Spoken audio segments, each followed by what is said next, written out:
Hey everybody, and welcome back to another one of Mudflap's movie reviews. My name is Mudflap, and today I will be reviewing the Netflix original movie, The Gray Man.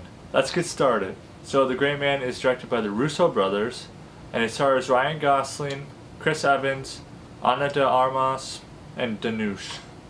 And this movie was also based on the book by Mark Greaney. So we open this movie where we see Ryan Gosling's character. He's in jail and he's approached by a CIA agent, and he's been offered to work for the CIA in order to commute his prison sentence, which he is now currently serving.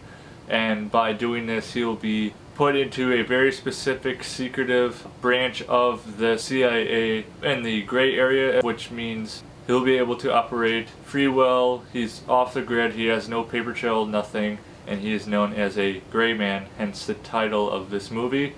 Ryan Gosling's character accepts this offer, and he is now known as Sierra 6. So overall, I thought this movie was pretty great. A lot of action. It's a little cliche in a ways, but this movie doesn't really require a whole lot of, brain power to watch. It's really just, you lay back, you watch it. It's a nice popcorn action flick that it definitely does justice to, that kind of genre. The plotline is pretty straightforward. There is a couple instances where it kind of jumps around a little bit. I was taken out a little bit when they went back in the past and then they went to the present day again, but it was just to establish more of Sierra 6's past and how it all connects to the storyline and the characters that we're introduced to. I just really like Ryan Gosling's presence on screen. I honestly, I haven't seen many movies with Ryan Gosling in it. I know a lot of people out there, especially the women, are pretty big fans of him. He's a swoony guy. He's got a lot of charisma, and I could tell that on the screen that he definitely had that charisma working for him. There's sometimes he wouldn't say anything and it would just come off as super cool, super calm, super relaxed. But when he did say stuff, it was always in like a sarcastic manner or a, no problem, I got this, He was just going off on, his personality was just something really to behold when you see him on screen interacting with the good guys and the bad guys, especially when he was communicating with the bad guy. He would often have this banter back and forth, some witty banter, some kind of, how it is when you watch movies like this, the bad guy and the good guy kind of have a battle of words, a battle of wits at times, and it's always kind of a comical thing. So that's another thing I just liked what I throw in there was, when you watch agent movies, there's always going to be action, but there's going to be witty banter and some comicalness as well to kind of break up the monotony of what action movies can turn into. Is too much action, not enough plot line, and explosions, and then it just turns into a Michael Bay movie. Which, I got no problem against explosions and stuff, but as long as, the plot line and the storyline is still there, there are good character arcs and good character progressions, I'm okay with that. It just has to be well balanced. I like whatever the Russo brothers handle. They're mostly known for their Marvel movies. I could tell that throughout this movie, there was some Marvel superhero action fight style that was kind of thrown in. A couple of the fight scenes, you could definitely tell that it was very next level fighting, like you would see like with the Avengers and Trained Assassins from the Marvel comics. I just want to talk about Chris Evans' character. He played the bad guy in this movie. Lloyd Hansen, he works for the CIA firm that also hired Sierra 6 to do his job, but there's a lot of corruption involved, and Lloyd kind of just went off the deep end. He's got a really bad reputation of torturing people, working outside the law, not following anyone's directions. I mean, this guy is just, bad on every level. And he's got a trash stash, as Ryan Gosling's character put it.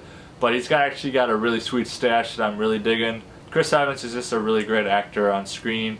I've really liked him as a bad guy. I've only seen him play a bad guy once before, and that was in Knives Out. But I'd love to see Chris Evans play the bad guy more often because he's just got this, the presence he has, like he's a very eccentric character. Like most of the time when I was watching him, he's very over the top, very dramatic, very cocky, but also very eccentric. But you put all that together and you got an amazing villain. There are a lot of favorite moments for me. Most of them revolved around the fight scenes because most of this movie was action based. There were some times where there wasn't any, it was just more plot development. But I really liked the fight in the beginning. Lots of colorful fireworks going off. Just lots of really cool stuff. I didn't expect the fight scenes to be so over the top, but that's what I loved about it. The fight choreography was great. But definitely my favorite two moments were the fight scene between the character that Danush played, Lone Wolf, and he fought against Ana de Armas' character and Ryan Gosling, and he was just crazy good. He could take a punch, he could take a hit, and he just shook it off and he kept going. But he was just really cool to see on screen. I don't know anything about this Danush actor. I've heard that he's a really great Bollywood actor out there. I might have to look into him a little more, but I just heard people were really excited to see Danush show up in this movie, and he definitely was a sight to behold, a force to be reckoned with. So I hope the people who have seen it just were really happy that Danush got the screen time that he did.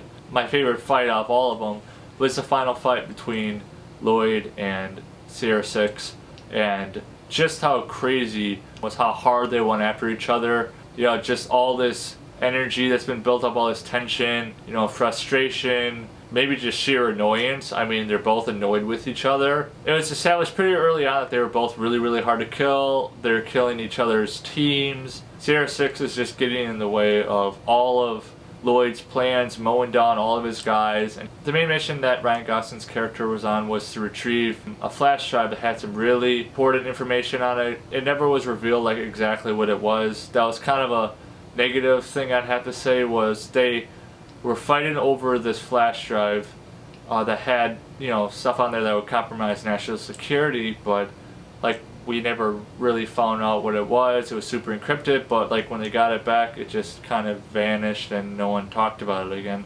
It's kind of an unresolved thing. I kind of wish that I could have seen, you know, they would have resolved that a little more. Overall, I really love this movie. It's just a great movie to watch. If you're into action movies like that, if you're into, you know, CIA, blow 'em up, explosive movies, this is definitely the movie for you. So I'm going to give The Gray Man 7 out of 10 Mudflaps. And before you go, drop in the comments below, what is your favorite movie involving CIA agents or any 3-letter organization movies? And as always, if you like this video, give me a thumbs up, hit that subscribe button and ring that bell, and I'll see you next time.